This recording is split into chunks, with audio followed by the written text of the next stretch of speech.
ती पब्लिक असणं आवश्यक होती. त्याचं कारण आहे आम्ही चळवळीला समोर जाता कोणतंही राजकारण नाही तर चळवळ आम्ही चालवत आहोत. आणि ही चळवळ येणाऱ्या काळामध्ये बहुजन हिताय बहुजन सुखाय हा भगवंताचा मूल मंत्र तुमच्यापर्यंत पोहोचवेल एवढं सांगतो. आणि येणाऱ्या काळामध्ये नगर परिषद आहे, जिल्हा परिषद आहे, पंचायत समिती आहे.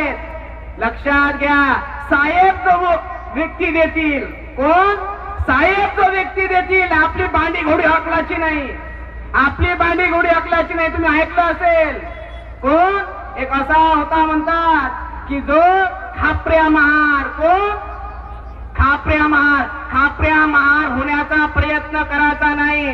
साहेब जो देतील, जो व्यक्ती देतील त्या व्यक्तीला चळवळीच्या आधारावर निवडून आणणे आणि वंचिताची सत्ता स्थापन करणे हे आपलं उद्देश असलं पाहिजे.